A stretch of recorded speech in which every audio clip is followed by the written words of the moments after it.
Well,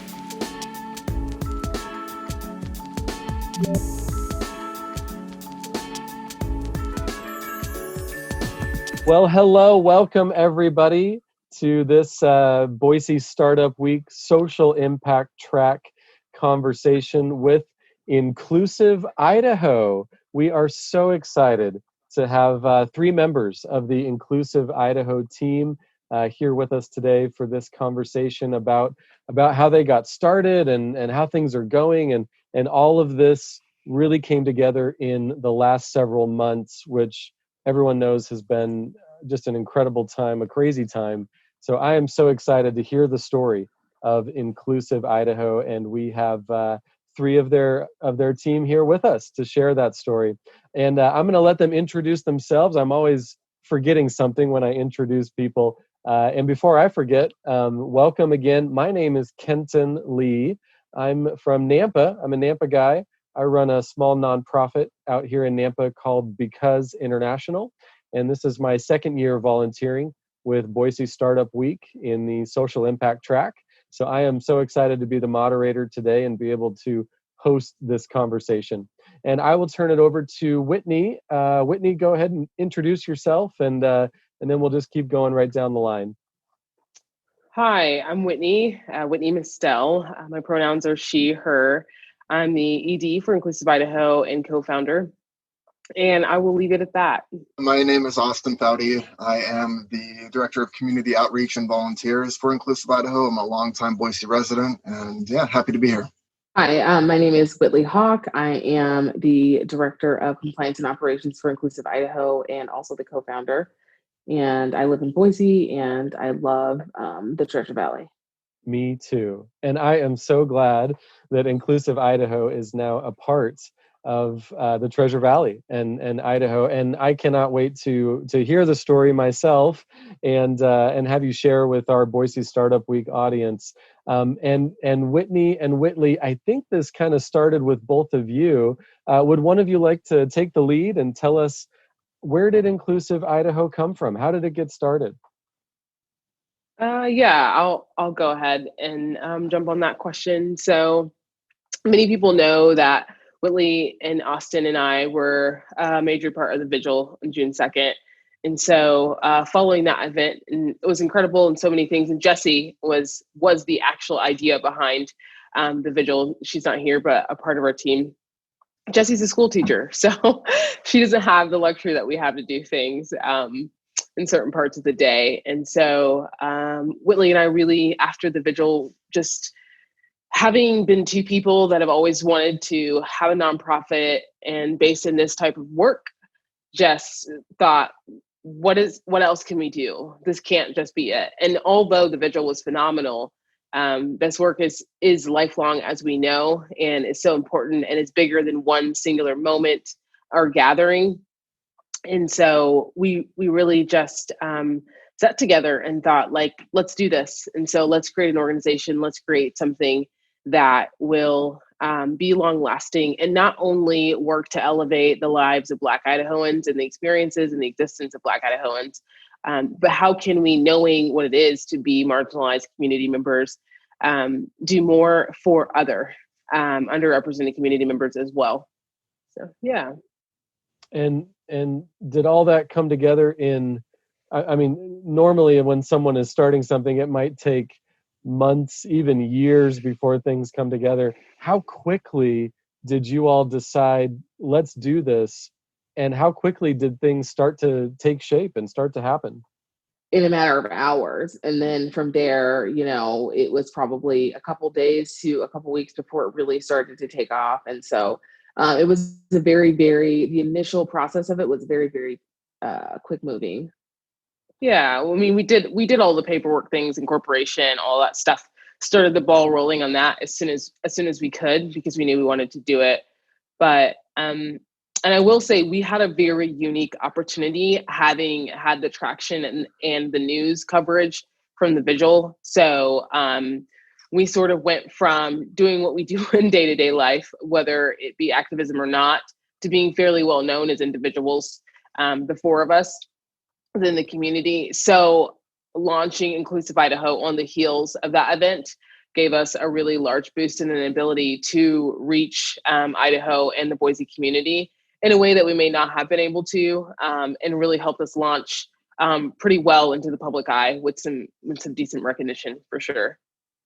And Austin, what was this like for you as they kind of asked you to be a part of this, as you jumped in as well? Did you think it was crazy, like just such a huge idea, or did it feel right and you were ready, and you were just ready to go for it? What were some of your feelings as you were invited into starting Inclusive Idaho?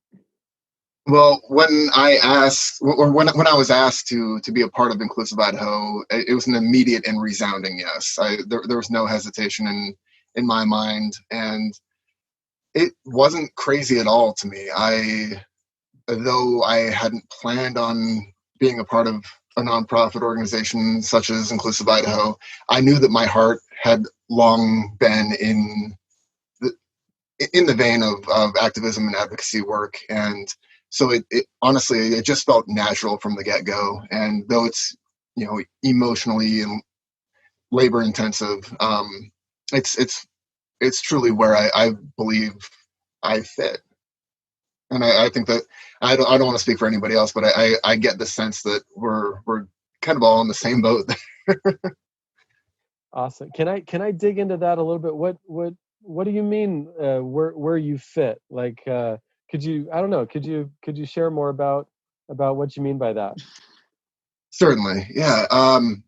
Having lived in Idaho and Boise in particular since 1992, as a Black man in this state, there's always been a sense of distanced isolation that I think that in our community specifically we experience on a day-to-day basis. And growing up here, I felt that isolation more and more as I got older, and it just, instead of settling down and finding a 9-to-5 desk job where everything's just so on the straight and narrow, this seemed to be more suiting to help others of all marginalized groups not feel that sense of isolation anymore, bringing us together, elevating us within our own unique and independent struggles. It just seemed like an opportunity to do good in the community that I do love and care about. And it feels right. It feels natural. Awesome. I love that. And Whitney, can I ask, as you started this in June, and again, even like Austin is saying, like it just felt right. It was time. You've got this moment that is really propelling you towards this the launch of Inclusive Idaho. There are probably a million things that you wanted to accomplish, but as you got started, what is your mission? What's maybe that big driving force that you want to accomplish? What would you say is Inclusive Idaho's mission?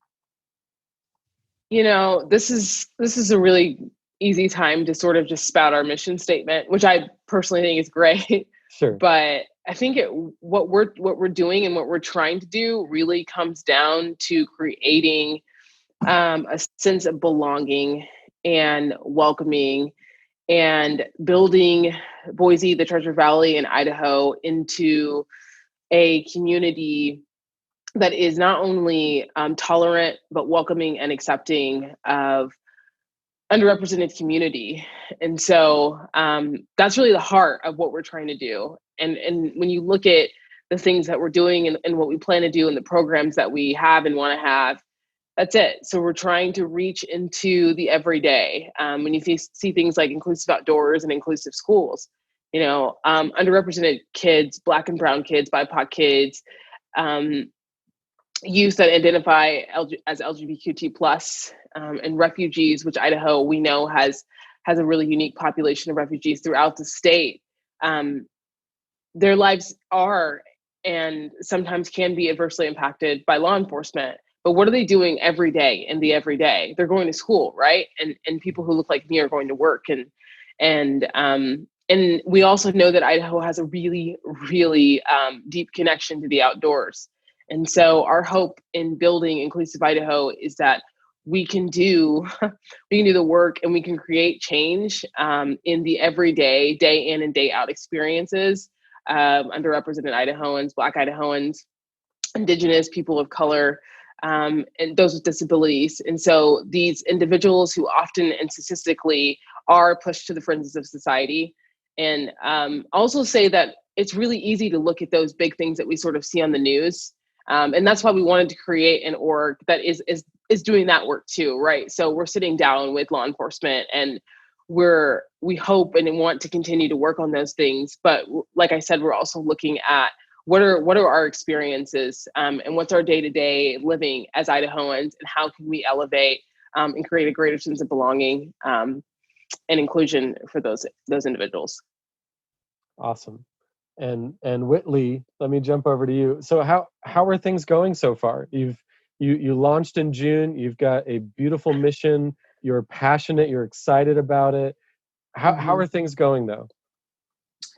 Yeah, I mean, I would say for us, things are going great overall. I think we've gotten to slow down a little bit in the last month or so, just becoming more organized and kind of seeing the vision and being able to, stair step things as we go. In the beginning, we were having lots of partnerships, and we were doing, it felt like we were doing an event every week and, answering 1,000 emails. And now we've kind of grounded ourselves a little bit, and each one of us kind of has a focus of what's important in this moment for us, and things that we are also working on collaboratively to push out by the end of the year, the beginning of next year. And so again, I think it's going great, and I think all of us are really grateful for the support that we've gotten, and also the partnerships within the city. We've gotten a lot of really great partnerships, and for us, that makes it worth it.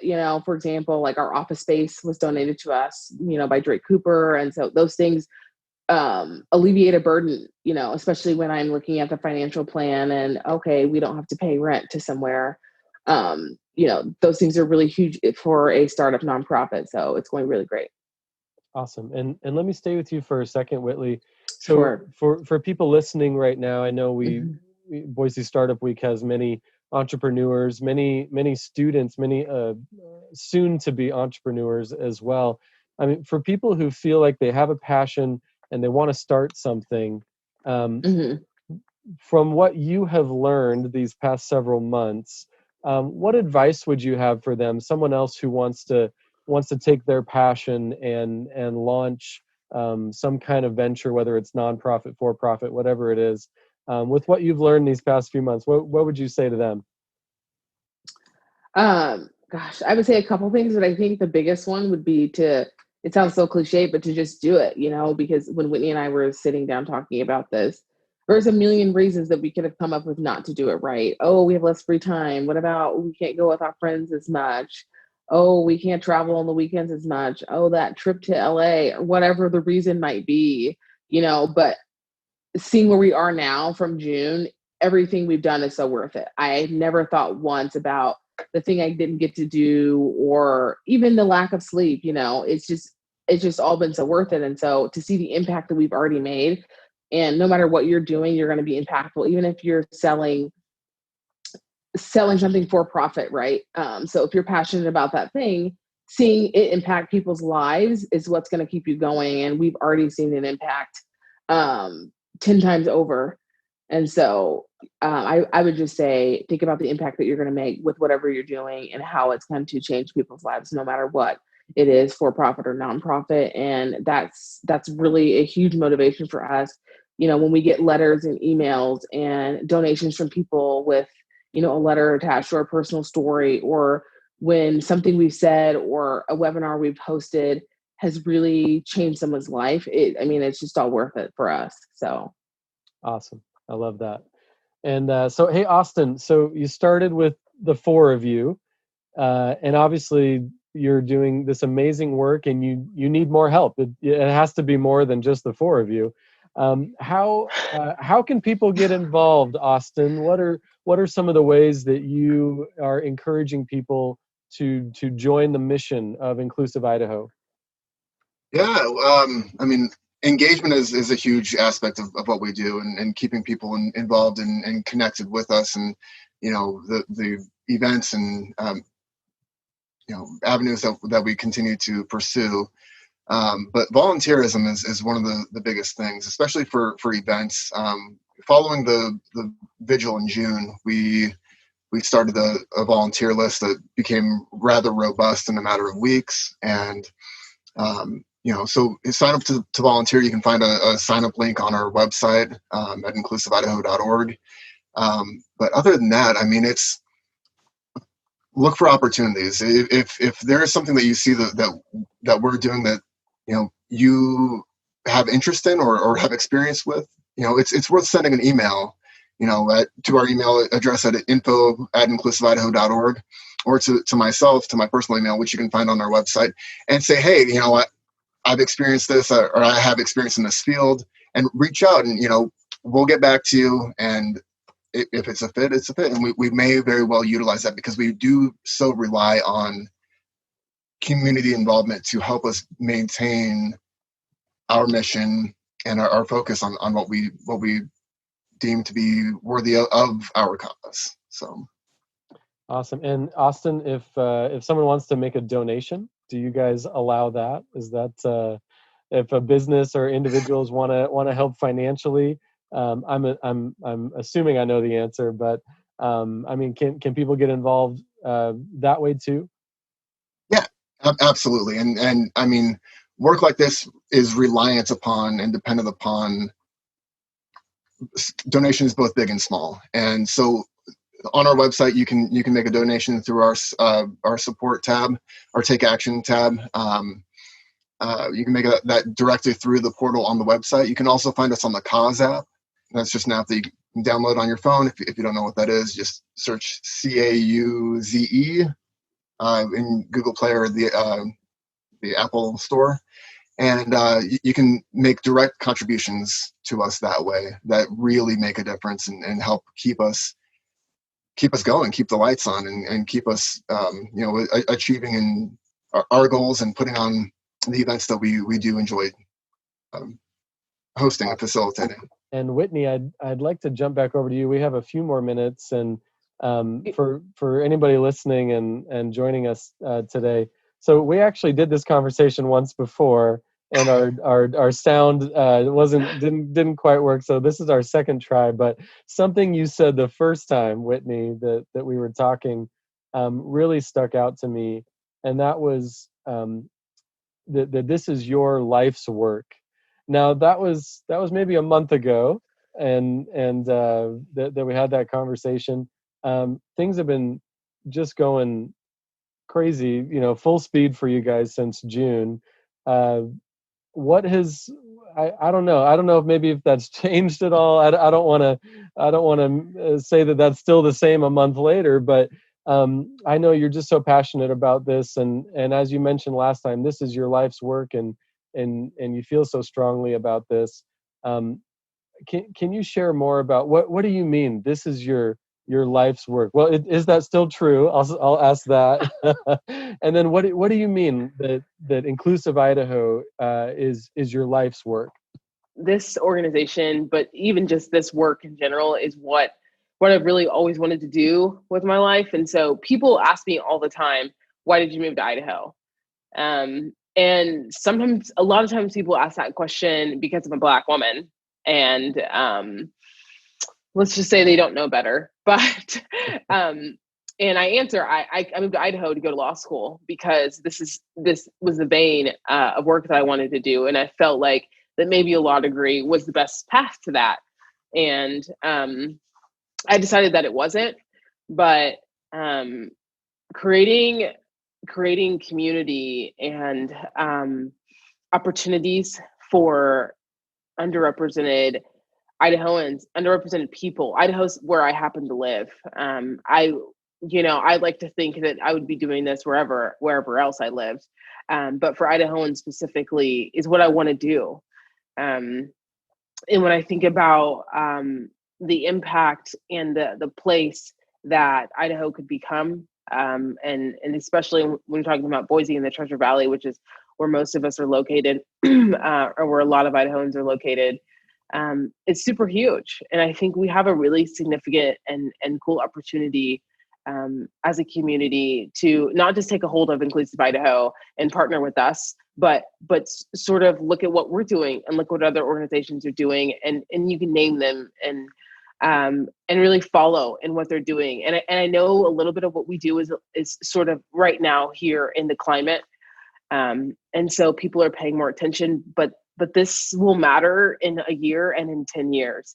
And my hope is that we can see and build the Idaho that we're looking for. And so that's what I mean. That I really believe that I was created and put here to elevate those who are underrepresented. And I hope that we get to do that, and continue to do that. And I also want to just add a little bit about giving and about our community. We have been unbelievably just in awe of the willingness of our community, whether that be individuals or other organizations or businesses, to come alongside us in whatever way. And one of the ways that we're going to start receiving funds, I just got the heads up yesterday, actually, is the Idaho Community Foundation is going to come alongside us and work with accepting our grants and things like that. And so there's just so many times in doing this type of thing, when you start something, there's 1,000 things that can be a roadblock. And we've just been so grateful and so fortunate to keep receiving, and all the work that we're doing and all the sleep, all the sleep that we're losing, we continue to see individuals and orgs recognize and appreciate the work that we're doing and what we're trying to accomplish, and really want to come alongside us. And we're super grateful for that. I love everything you just said, especially we're trying to build the Idaho that people want, the Idaho that we can see, that we know is possible. I love that. And I'm a lifelong Idahoan, born and raised here, and I want to be a part of that. Like I think so many people are with you, and I love that you're giving opportunity to be involved in that. And because I think so often we just don't quite know what to do, and that's no excuse, but I love that you're giving more opportunity for people to join in building that kind of Idaho. I love it. I love it. All right, we're going to go around the circle one last time. I've got a quick question for each of you. Whitley, I'd like to start with you. This is different from our first conversation, Whitley, so I'm going to throw Sure. a new question at you. But Whitley, so since June until now, have you had a favorite moment as you have built this and launched this? Any moments that just really stick out, or maybe your favorite moment these past several months? Oh, wow. Yeah, I don't know that it's a favorite moment. I think for me, because I'm a crier, I'm a very tenderhearted person. I think when people send us, personal messages, or, I get an email that's 4 paragraphs long, or somebody DMs us on Instagram, or sends us a private message on Facebook about the impact that we've made in their lives, that's my favorite moment. That's my favorite thing. And I think it will always be my favorite thing because, this is starting a nonprofit is a huge amount of work, and Whitney and I and Austin as well have stayed up well past midnight, a lot of nights the last, few months, and that makes it worth it. And it goes back to the impact thing, right? To have that kind of impact, to know that you're making a difference, and for people to reach out and say, you've made a difference in my life. What you're doing is what I've always wanted to see in Idaho, things like that. It makes it really feel like we made the right decision, no matter, how tired we are, or how rough the work can be, or, how taxing it is on us. It's just so worth it. And so those moments, knowing that we're impactful, not just, saying, oh, are we impactful? But people actually telling us, you made an impact on my life, that definitely, that moment for me, those collective moments are what's been the greatest for me. Austin, you said this work, this mission, what you all are doing, it's such a great fit for you. What do you find the most meaningful these past several months with this whole story? What's been the most meaningful part for you? Yeah, building community.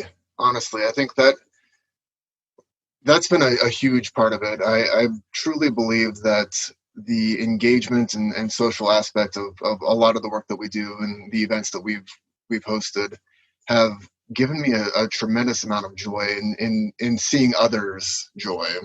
And while we certainly have to take a step back from hosting large scale events, such as the vigil, just due to the climate of coronavirus right now.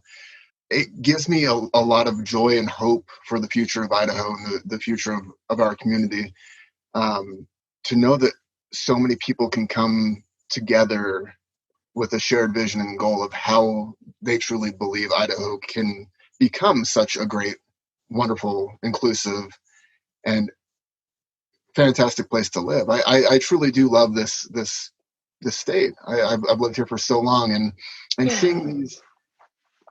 seeing these community events and the connections that are made and the friendships, the enduring friendships that are made. Even within Inclusive Idaho, not knowing these wonderful individuals 6 months ago, I truly feel like I've found a renewed sense of family, both within this organization and within Idaho at large. Awesome. Thank you, Austin, for sharing that. And Whitney, I'd love to finish with you.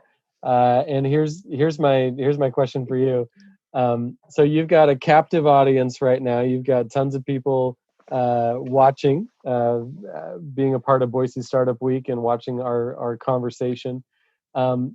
What do you have to say to them? What would you say to anybody as you either? I mean, it could be your mission. It could be, join us and volunteer, donate, whatever it might be. You've got tons of things you could say to people, but if you've got a minute with somebody, which you have now, you got a couple minutes here.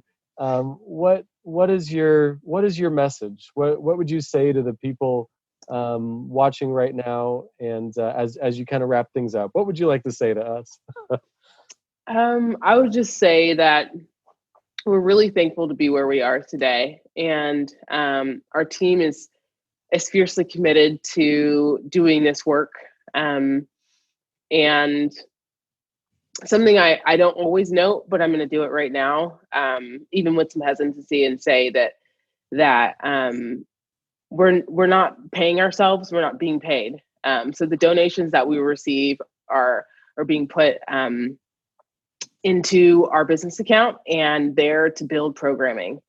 And that's it. I mean, we're fiercely committed to it, and it's not to make money. It's because we really believe that the mission and the goal of Inclusive Idaho is worth it. And so with that, I'll also just say thank you to every person and organization and local business who, even during COVID, and I think of the Funky Taco just immediately off my head, Idaho Candle Company, Barbarian Brewing. There's so many different ones who have stepped up to the challenge and said, like, we believe in what you're doing and we care about it. And even though we're 3 months into losing profits, and not that they said that, but we all know that every small business is not thriving during COVID. And so for them to step out of their way to do that in a time when they're struggling themselves has been huge for us. And we keep talking about it, and I'll keep saying it, that we don't do this work without community. And we're just super thankful for that. And personally, I'm just so thankful to be doing this. Many people don't know that I left my full-time job a couple months ago because I believe in this. And I wanted the time and the space to be able to build Inclusive Idaho into a forever entity that's doing real and that's creating real change and cementing it in our communities. So, yeah. I am so glad that you all had that conversation after the vigil. That you all started this, you launched this, you were brave, you were resilient, which is our theme for Boise Startup Week, that you knew you were going to lose out on some weekends, some sleep, all of that, I'm so glad that you took that step. I'm so glad you grabbed Austin, that you started to build a team. I'm so glad you have invited people into this. I am just so glad. And I love how you said, look at all the impact you're making, and that is worth it. And it is. And I am honored that we have had a chance today to help share your story. And I am going to encourage everybody watching and being a part of this, please check them out, inclusiveidaho.org. Find them on social media. Whether it's volunteering, donating, asking them questions, whatever it might be, these are incredible people doing incredible work so that we can build an incredible community. And I hope that this is a boost for you. I hope that this is a good part of your month, and it can help bring some good things to you. It has just been my personal honor to be a part of this with you. And again, and for last thing for me, as everybody, as we wrap up, the power of taking a step, having a conversation, taking a step, following your passion. I mean, we're not here today. We're not having this conversation if Whitney and Whitley didn't take that initial step and then invite people in, and they said yes, and they all took these steps together. If you want to be an entrepreneur, sometimes it starts in that one conversation about something that you're passionate about, and then it's taken a step. And so again, I'm so glad you all took these steps, and I'm so glad that we can be a part of it today. And please, everyone, go check out inclusiveidaho.org, and please connect with these wonderful people. For me, Kenton, thank you so much for being a part of this today, and enjoy the rest of Boise Startup Week.